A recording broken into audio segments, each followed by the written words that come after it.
반갑습니다. 오정근입니다. 이제 얼굴 아는 분들이 많이 있어서 반갑습니다.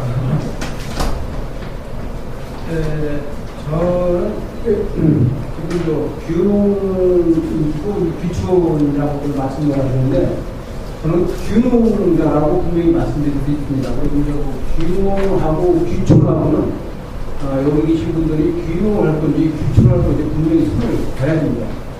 균형하고 귀촌하고는 확연히 다르다. 저는 강원도 평창군 대학원 개수리에 주소를 띄는 현재 오시는 한 600곳 정도의 균형을 했는데 균형을 하실 분들은 너무 높은 곳에 저처럼 높은 곳에 가면 고생을 많이 한다. 그래서 이제 균형을 하실 분들은 강원도 높은 고지보다는 좀 얕은 고지라든가 이남 좀 남쪽으로 가는 게 좋다. 왜냐하다 보니까 강원도 쪽에 추운 지역에는 농작물이 안 되는 것들이 여러 가지가 있습니다. 과일나무서부터 남쪽에서는 잘 되는데 추운 지방에 보면은 잘 안 되는 것들 이런 것들이기 때문에 균형하고 귀촌은 완전히 다르기 때문에 다른 선에서 계획과 설계를 해야 되는데 우선적으로 균형이 되지 귀촌을 하려면 계획을 세워야 되겠죠. 계획을 세워서 목표 설정이 확실해야 됩니다. 그 전에 저도 도시생활 한 30년 하다가 내려간 지 이제 11년 차가 됐는데 이래다가 보면은 시골에 가서 농사하지 이런 말씀들을 많이 하셨는데 농사가 그렇게 말로 되는 건 아닙니다. 농사 일을 하는 것이 제가 10년 농사를 짓고 지금 농사 품목이 가지수로 한 10가지 정도가 되는데 저는 도시에서 기능인 생활을 했습니다. 금형이 되는 색을 갖고 다루는 금형이 되는 기술 인지어를 했는데 자랑 같지만 전국 10% 안에 한 5% 정도 안에 들었습니다. 그런 기술자를 들었는데 시골에 가서 농사를 지으려니까 농사는 여러 데안 되더라고요. 이게 왜 안 되냐 그러면 기술은 정확한 설계와 정확한 시술을 맞춰서 조립을 하면 기가 조립됩니다. 공합이라든가 기름을 넣으면 그 방법에 의해서 압력이 나오고 발전이 되는데 농사는 하느님도 도와줘야 되고 농부도 열심히 일을 해야 되고 거기에 맞는 농약과 비료와 토질이 맞춰줘야 돼요. 세 가지가 맞아야 되는데 그 세 가지를 사람의 힘으로 할 수 없어요. 자연의 힘을 빌려야 되는 거예요. 그러니까 지역을 선택하든가 품목을 선택하든가 작물 선택하는데 상당히 조심해서 조심해야 된다. 그 다음에 이제 균형이라든가 귀촌을 하기 위해서는 우선적으로 토지를 구입해야 되고 주택을 지어야 되고 농사를 짓기 위해서는 수입 창출에서 농작물을 선택을 해야 되는데 그 농작물 선택하는 과정도 상당히 중요하다. 그 지역과 그 환경과 그 여건에 맞는 농작물을 심어야 성공률이 높지 거기에 맞지 않는 농작물을 선택하면 고생을 많이 하고 수확은 돈다. 그리고 이제 균형이나 귀촌을 해갖고 농사만 지금 일만 할 것이냐. 그렇진 않단 말이에요. 그럼 자기 취미생활과 자기 건강도 생각을 해야 돼. 그럼 자기 취미생활 할 거는 뭐를 할 것이냐. 이런 것들을 초점에 이제 그 계획을 세워가지고 준비를 해야 성공을 할 수 있고 자리를 잡아서 편안한 건강한 행복한 생활을 할 수 있다 이 생각하는데 저에 대한 모델을 저를 삼아서 제 계획을 세워 잠깐 말씀을 드리자면은 저는 97년도 제 나이 45세 땅을 샀습니다. 균형을 목표로. 목표는 2,000평에서 한 4,000평 정도를 산다. 아까 송영식 선생님은 그래도 연금이 130만 원 정도 나온다고 그러는데 저는 이제 개인 직장 생활했다가 중소기업에 직장 생활했다가 내 개인 생활했기 때문에 연금 나오는 게 하나도 없어요. 시골 가서 생활하다 보니까 제가 지금 11년째 살고 있는데 기본 가난하게 살면 하루에 200만 원을 가져야 됩니다. 왜 200만 원을 가져야 되냐면은 각종 공과금과 비용 그리고 지출되는 것이 한 100에서 110만 원 정도가 됩니다. 기본 나가는 것들이 거기다가 애경사비를 포함한다면은 애경사에 따라서 자기가 있겠지만은 100한 4, 50만 원, 150만 원 들어갑니다. 대신 이제 전기세, 자동차 관리비, 지금은 자동차가 다 있어야 되니까, 그리고 난방도 다 전기, 기름 이 정도 해야 되니까 유지 관리비. 요즘 시골에 내려가셔도 핸드폰 다 갖고 계십니다. 두 분이서. 갖고 계시죠? 어떤 사소한 거가 다 계산을 해보니까, 그래도 뭐, 이제 연금을 받으시는 분들 계시지만, 국민연금하고 그래도 보험 정도 하나는 들으셔야 될 거예요. 한 달에 뭐 한 5만 원 내지 10만 원 들어가는 거. 그거로 생각, 갑자기 무슨 병이 생긴다든가, 이런 거, 이런 거 해줄게. 그러면 그거 나가는 돈이 보통 한 50만 원 정도. 그리고 50만 원 정도는 유식입니다. 식량도 사 먹어야 되고, 마을에 주민들하고 술도 한 잔씩 먹어야 되고, 또 여성분들이 안에 가니까 뭐 별것도 사야 되고, 옷도 사야 되고, 이런 거 있지 않습니까? 기름도 사야 되고, 치약도 사야 되고, 이런 것들이 약 50만 원 정도 돼요. 이 야채 정도는 시골에 가면은 거의 한 4월 말, 5월 정도부터 10월 말까지는 거의 야채를 안 삽니다. 그리고 겨울에도 도시에서 냉장고는 좋은 거, 큰 살림 하시는 분들은 한 2개 정도는 쓰고, 작은 살림 해보면 뭐 큰 거 하나 정도는 쓰는데, 시골에 가서 산다 보니까 저희 집 냉장고 4개입니다. 4개인데 4개가 왜 필요하냐 그러면은, 여름에 나오는 야채와 채소를 다 채취해가지고 다 저장을 해요. 그래가지고는 그걸 겨울에 먹습니다. 국수부터 시작해갖고 나물들도 삶아서 져서 술 먹을 수 있는 거, 또 야채로 조림이라든가 장아찌를 만들어서 져서 먹는 거, 이 방법에 따라서 다 다르기 때문에 그 냉장고가 많이 필요로 하더라고요. 그러다 보니 우선 좀 많이 딴 들어갔는데, 토지 구입을 할 적에 토지 소금 제가 말씀드리겠습니다. 결정을 부부 간에, 가족 간에 귀농이든지 귀촌을 해서 있는데 갔다 결정을 했으면은 토지 구입을 해야 되는데, 토지 구입을 할 적에 내가 귀농을 할 것인가, 귀촌을 할 것인가를 분명히 설명해서 구입을 해라. 그리고 귀농을 하실 분들은 높은 데 가지 말고 좀 낮은 곳에, 난방비에서 겨울에서 지역이니까 난방비든가 여름이가 좀 저렴하게 될 수 있는 곳. 그리고 태평양이 좋다. 강원도 쪽에는 조금 덜 좋다. 강원도 쪽에도 겨울에 농사하시는 분들이 계시는데, 딸기라든가 화해를 하시는 분이 계시는데, 난방비 때문에 저렴하게 닿습니다. 그럼 귀촌을 하기 위해서 가시는 분들도, 귀촌을 하시는 분들한테 저는 꼭 이런 말씀을 드리고 싶어요. 한 500고지에서 한 600고지, 700고지 정도가 좋다. 그건 왜 그렇게 말씀을 드리시냐면, 귀촌을 하시는 분들은 주로 자연식과 건강을 위주로 생각을 많이 두시기 때문에 500고지 이상이 되는 곳은 그 고기압과 저기압이 근처에 가야 한 750에서 800고지 정도 된다고 그러죠. 근데 이제 그 평창의 대관령이 한 850고지 되고, 진구, 대관령, 진구에서 이쪽이 한 700고지. 대화 저희 사는 곳이 평균 최고 고가 우리가 450에서 700고지 사이인데 제가 600고지 살고 있는데, 뭐가 되나 그러면은 저는 낮에 열심히 일을 하고 아침에 일어나면은 피로가 도시 생활을 때기보다 2배는 빨리 풀립니다.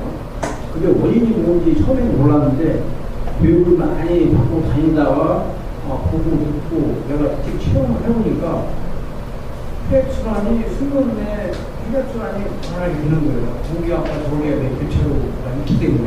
그리고 밤과 낮 기온 차이가 많이 한절기 때는 20도까지 갑니다. 그러다 보니까 한기가 화창한 거예요. 그래서 호흡이 불어나고 혈액순환이 원활하게 수면할 때 혈액순환이 원활하게 되니까 피로가 빨리 푸는 거예요. 그래서 귀촌을 하실 분들은 가급적이면은 500분 이상으로 하는 것이 좋겠다. 그리고 이제 또 귀촌 하신 분한테 토기구이될 적에 조금 더 참고를 말씀드리자고 하면, 아까 우리 한 분이 사장님도 그렇고, 현영도 사장님도 땅 때문에, 길 때문에 애로사항을 많이 했다고 그러는데, 저는 땅을 구입해로 정확하게 1년 13개월 다니고, 13개월. 6개월은 대충 아웃랑 보고 다니고, 6개월 집중적으로 보고 다니는데 매주 일요일날 저희가 2009년도에 내려왔는데 97년도에 땅을 할 때에는 중소기업에 근무하기 때문에 교육에 주지 않았어요. 교육에 다녔는데 내가 50에 귀향을 해봤다고 마음 먹고 땅을 사러 다닐 때에는 보는 것이 도시에서 당일코스로 가지고 있는 것 1시간 이내에 도시와 접할 수 있는 것. 왜 도시와 접할 수 있냐면 지금은 아직까지 젊어서 병원에 안 찾지만 나이가 먹은 병원 찾아야 된다. 그래서 1시간 이내 거리 응급처치를 10분 내에서 15분 내에 할 수 있는 것. 이런 조건을 굉장히 많이 받습니다. 그리고 그 토지 공부를 토지 구입하기 전에 부동산하는 친구가 있어가지고 3개월을 개인적으로 받았어요. 땅을 보는 방법, 땅을 사는 방법 이런 걸 그렇게 해가지고 저는 땅을 샀는데 대신 비용은 많이 들었죠. 한 6개월 동안 다니며 봤습니다. 근데 내가 처음에 땅을 살 때에는 이런 마음을 샀습니다. 나는 여기에 가면 여기 땅에 죽는다. 다시 내려오지 않고 삽니다. 이런 마음으로 사다 보니까 한 6개월 다녀서 샀는데 시골의 땅이 그 지금 귀농이라든가 귀촌하시는 분들이 생각에는 뭐 3에서 500평, 1000평 그런 땅들이 시골에 그렇게 많지 않습니다. 5000평, 6000평, 7000평 이렇게 큰 땅들이죠. 근데 도시에서 와서 귀농을 하시는 분들은 땅을 뭐 2000평, 3000평 사는데 귀촌을 하시는 분들은 그렇게 땅이 필요 없지 않다고 말씀하시는데 아침에 지금 서울에 여기 박사님도 그렇고 우리 지금 강순희 여사님도 대표님도 그렇고 정부에서 지원을 안 해준다고 그러는데 귀농하는 분들과 귀촌하는 분들하고 지원 조건이 완전히 다릅니다. 어느 곳에 가도 귀농하시는 분들은 정부에서 아니면 지자체에서 우리 평창 같은 건 하우스들의 60% 정도 그리고 저장군이라든가 평창군에서 추천해주는 작물이 있어요. 뭐 의자라든가 매분이라든가 사과 이런 것 중에는 60%에서 65%까지 지원을 해줍니다. 그래서 지원을 받으려면 균형이 돼야 되는데 균형의 조건이 시골로 주소를 오게 돼서 균형이 되는 게 아니에요. 균형이 되기 위해서는 공부에서 지정한 1000평방미터 평수로다가 농지가 330평 정도가 농지용물을 만들 수 있는 자격이에요. 그러면 한 최하 500평에서 한 600평 정도 땅을 사야 집을 짓는지 한 100에서 150평 정도 대로 전화를 해서 흔들기만 해놓고 약 한 300평, 50평에서 400평을 농사들여 응용이 될 수 있는 자격이 있는 거예요. 그래야 지원이 가능합니다. 근데 그것도 지원이 그냥 해주는 게 아니고 교육을 이수를 해야 된다고 100시간에서 120시간 그리고 농사일을 며칠 농사 출하가 얼마 그치 이런 규정이 있어요. 그런 거를 알고 교육을 받으시고 그런 정책을 해야 된다. 그리고 귀농이라든가 기초를 하게 되면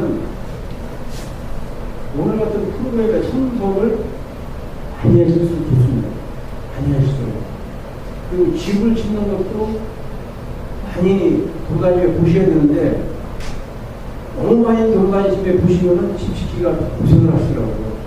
저희 마을은 유난히 한 70가구가 정도 되는데 50여 가구가 귀농인들, 기촌인들이에요. 그러다 보니까 저희 집에 가보면은 저희 마을에 가보면은 시골이 아니고 그냥 산속에 몇 장 온 그런 기분입니다. 근데 이 집을 나는 이렇게 생각을 합니다. 귀농 하시는 분들이 모처럼 집을 처음 짓는 분도 계시고 또 시골에 와서 홈 잡으려고 잘 쓰려고 하시는 분도 계신데 귀농을 하든지 귀촌을 하든지 시골에 가면은 똥사람이에요. 지금 총장 살아야 되니까. 근데 귀농에서 와서 사시는 분, 귀촌 사시는 분들이 경제적인 여유가 있어서 집을 너무 잘 짓는 거예요.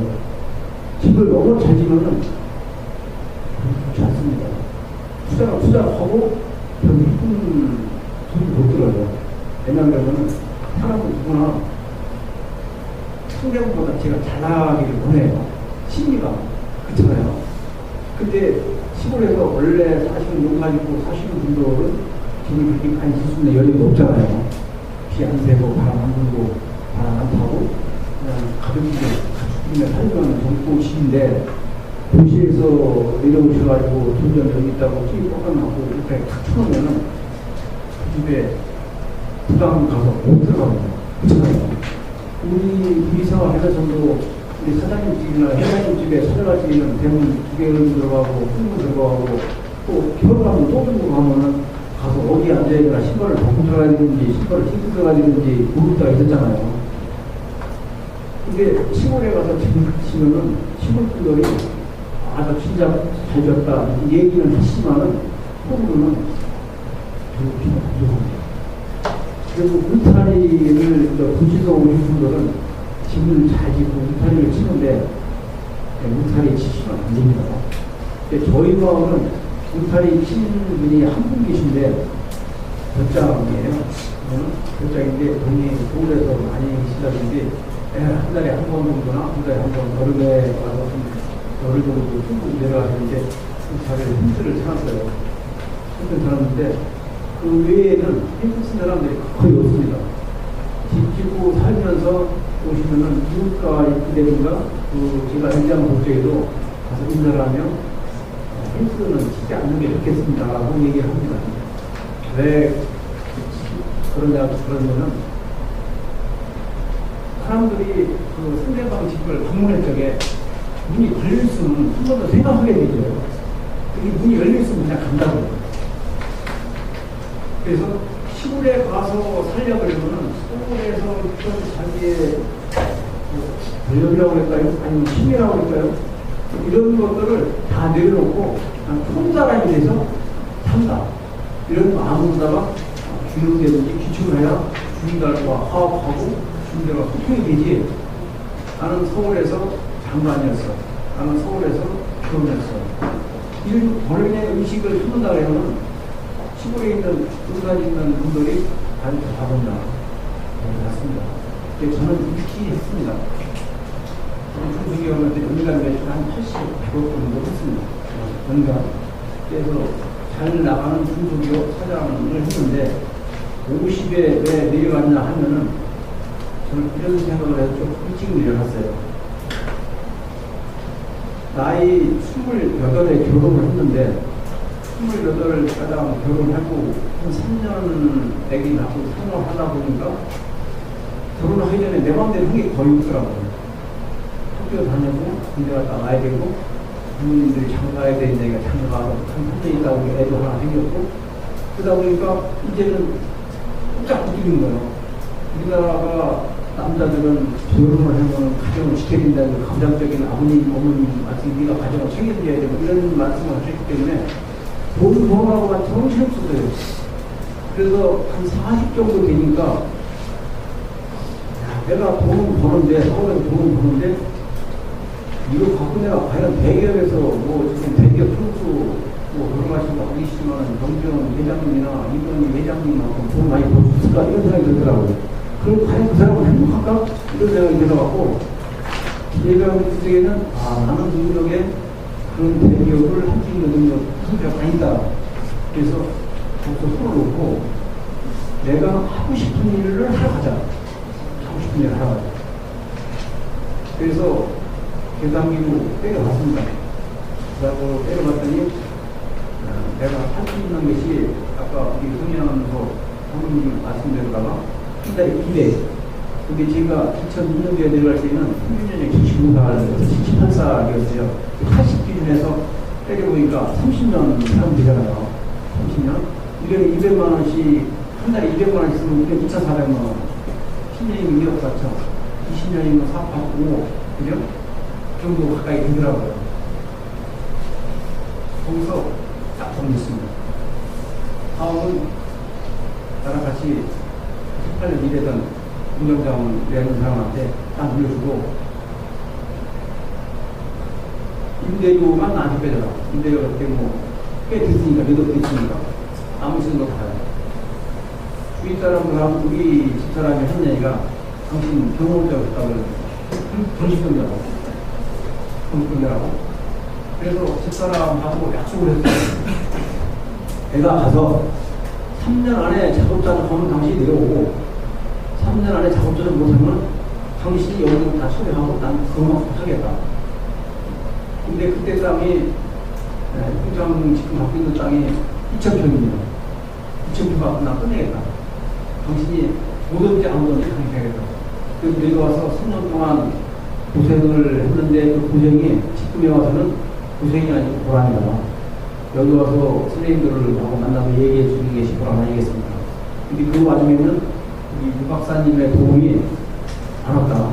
이 박사님 만난 지가 한 6년 정도 되지 한 7년 정도 된 것 같은데, 그런 시골에 내려와서 시골 주민들하고 제일 먼저 상의해야 되겠다는 생각을 가지고, 시골 주민들하고 상의해서 친하려고 하려면은 방법은 하나다.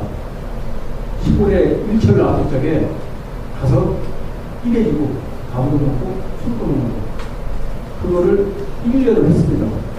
그게 주민들이 나를 이상하게 보는 거예요. 그게 아무라도 안 내려와 있지. 한저 행사 중에서 매실나무를 2,000평 딱 심어놨지. 사슴, 그때만 해도 사슴을 기르는 게 있는데 사슴을 기르는 내 마음을 그 주민들이 알 수가 없어요. 우리 마을에 사슴이 저밖에 없었어요. 사슴을 기르면 왜 사슴을 기른다면 사슴은 봄에 사다 놓으면 가을에 돈이 나와요. 사슴이 띵하니까. 앉는 2마리에다가 27마리. 네, 사슴뿔 하나 자르면은 가을에 8월달 지금쯤 사슴뿔 결과해내요. 결과 되면은 한 마리당 약 한 200만 원 정도 나오네요. 돈이. 7마리면 1,400만 원이에요. 우선 소장비니까 돈을 내요. 근데 그런 것들을 초두철맥에 계산하고 계획하고 실천에 옮기는 거예요. 우선 초기 1년 안에 내가 벌 수 있는 게 뭐냐? 3년 안에 벌 수 있는 게 뭐냐? 5년 안에 벌 수 있는 게 뭐냐? 이 매실나무를 심으면 피야 미국사에 가면 3년이 걸린다고 그랬는데 3년 안에 수학 개념이 없습니다. 한 열알 걸리는 거 20알 걸리는 게 있는데 수학 개념이 안 되죠. 최하 과일나무의 수학 개념 보려면 5년에서 6년 가야 돼요. 그럼 6년 동안 못 살아야 될 거 아닙니까?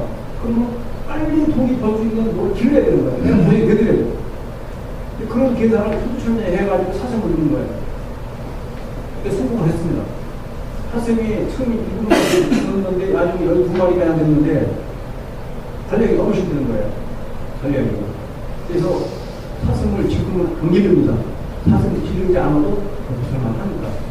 그 목표를 너무 많이 잡지 말고 차근차근 잡아라. 지금은 제가 하는 것이 작물이 한 10가지가 넘는다고 했는데요. 1월달부터 12월달까지 프로그램을 다 해요. 저의 그 계획을 보면은 1월달서부터 12월달까지 할 수 있는 프로그램 1이 있습니다. 도지서는 하루 8시간 회사에서 근무하기 위해서 10시간 내지 12시간 근무를 합니다. 저도 심사관을 해봤고 사업 해봤는데 8시에 출근한다고 해서 지금 7시 반 6시에 나가야 되고 6시 퇴근이지만 6시 퇴근 땡 못합니다. 보통 30분 1시간 일 바꾸면 야간을 해야죠. 그러면 10시간에서 12시간 아니고 그것도 부족하면 차로까지 하고 15시간 16시간 정도 해야 되는데 시골에 가서 하루에 4시간은 생산적인 일을 꼭 해야 됩니다. 생산적인 일을 꼭 해야 된다. 그 생산적인 일은 밭에 불 뽑는 것도 생산적인 일이고 나무를 심는 것도 생산적인 일이고 장비를 갖고 있는 생산적인 일이다. 근데 그 일을 하기 위해서는 가만히 있으면 일을 할 수가 있느냐. 그게 아니고 계획을 세워서 실천을 옮겨놔야 돼. 뭐를 심어야 일을 하지, 뭐를 심자는 일을 할 필요가 없잖아요. 근데 그것도 그냥 막연하게 하지 말고, 요거를 나무를 심으면 얼마 후에 나무가 자라서 돈이 될 수 있고, 돈에 대해서 여러 사람이 해서 찾아오는 손님이 많고, 이런 거. 그런 생각해서 계획을 잡아서, 그런 내려가기 전에 항아리를 한 30개 준비해봤더라서 어떻게 준비했느냐. 도시에 보면은 그 재개발되는 아파트 연립주택들이 많이 있습니다. 그런 재개발되는 곳을 매수준비든가 준비한 사람이 들으면은 거기 가서 관리소장한테 관리한다, 소주 한다, 쳐주고, 걱정해라고 또 집어넣어주고, 이사 가는데 항아리를 두고 한 사람은 좀 받아요. 이런 식으로 모아서 그 항아리를 한 5, 6개월 모았어요. 그리고 지금도 항아리가 어디에 몇 개가 있다, 사이즈가 얼마 되는 게 있다고 합니다. 그래서 항아리를 갖다 놓는데 왜 그 항아리를 그렇게 내가 열심히 모으냐고 하면 시골에 내려가면은 저는 그 효소라든가 절임 이런 거를 할 계획으로 내려갔습니다. 지금도 효소라든가 절임을 하고 있는데 왜 효소라든가 절임을 하는가 그러면은 우리 이렇게는 좀 의학상식인데 의학 공부하지는 않았습니다. 우리나라 사람들의 체질에는 어려서부터 한두 때서부터 발효식품을 너무 잘했습니다. 지금 강순희 대표님도 발효식품을 하시다고 그러는데 김치라든가 된장이라든가 고추장 과거에는 우리나라가 소주가 없었죠. 다 막걸리, 청주 이런 거 있었죠. 근데 그런 음식들이 다 발효식품입니다. 그전에는 그 발효식품을 많이 드실 적에는 우리 선조 할아버지 아버님들은 그 대장암이라든가 위암이라든가 많이 없었죠. 이 근래에 와서 그게 많이 생긴 것이 우리나라 사람들의 그 체질은 한의학 박사가 말씀하시는 거를 붙여 들어봤을 적에 발효식품을 섭취를 많이 해야 되는데 육식을 너무 많이 드시는 거예요. 그래서 그런 병이 많이 걸린다고 끓여주세요. 네. 예, 그래서 그 발효식품을 제가 하고 있는데 그 발효식품은 저장성이 오래되기 좋습니다. 근데 그거를 유기병에다가 플라스틱병에 담는 게 아니고 단지에 담아야 오래 발효가지고 맛있는 발효식품이 될 수가 있습니다. 그래서 귀추에다가 귀농하실 적에는 저는 1월달부터 12월달까지 사업 시스템 그리고 거기 가서 내가 취미생활을 뭘 하는 것이냐 취미생활 할 수 있는 계획 이런 걸 세워서 토지라든가 환경을 만들어서 그 땅을 구입하시고 집을 짓는 것도 그렇게 지시면은 가능한 방법이 지금 방법을 쓸 수 있는 거고 저는 혼자 같이 가서 지금 와이프 같이 와서 있지만은 가능하면은 같이 부부간에 같이 계획을 하게 되고 오늘 보니까 이제 젊으신 분도 많이 계신데 젊으신 분들은 이제 그런 계획을 천천히 해가지고서는 하면은 충분히 성공할 수 있고 제가 지금 안전하게 생활할 수 있는 것은 월 매출이 그래도 한 300만 원 정도 됩니다. 효소라든가 장류라든가 저희 고객이 입소문을 타고 와서 600명 정도 저는 저희 집사람이 카페를 조그맣게 하나 운영합니다. 하늘로는 동학마을이라는 카페를 운영하는데 카페에 돌아보시면 저희 집 화정이 있을 것이고 저희 집 사진이 있습니다. 그래서 그런 기능과 도청하시려고 하면 그런 사업기획서라든가 그런 계획을 충분히 세우고 마지막으로 이렇게 말씀을 드리고 싶어요. 기능이라든가 도청을 하기 위해서는 도시 사용할 적에는 5%를 안 되면 안 됐습니다. 5%를 내가 먼저 가져야 내가 더 발이 크고 발전할 수 있고 돈을 벌 수가 있었는데 기능이라든가 기초를 하면은 5%를 기능을 제국 기능을 하든지 5%를 마을에 봉사하든지 이웃에 봉사하든지 그런 봉사하는 마음으로다가 기능과 기초를 하다 보면은 갈등과 주민과의 화합이 좀 더 쉽게 될 수 있다. 왜냐하면 도시에서 살던 분들은 이런 생각을 많이 합니다. 나만 편하면 돼 이런 생각을 많이 하시는데 실질적으로다가 농촌에서 쭉 태어나서 농촌 생활만 하신 분들은 그런 생각보다는 맛있는 음식이라든가 맛있는 먹거리가 있으면 이웃하고 다릅니다. 지금도 그런 경향이 많습니다. 근데 도시에서 오신 분들은 거의 그런 걸 잘 안 하십니다. 그런데 그런 것들을 추천, 소수고하면서 지역 주민들과 화합과 대화의 장에 나간다면 충분히 화합이 잘 되고 또 마을에 행사가 있습니다. 어느 시골에 가든지 그때는 빠지고 싶고 참석을 하는 것이 상당히 기능과 기초하는데 도움이 된다고 생각이 듭니다.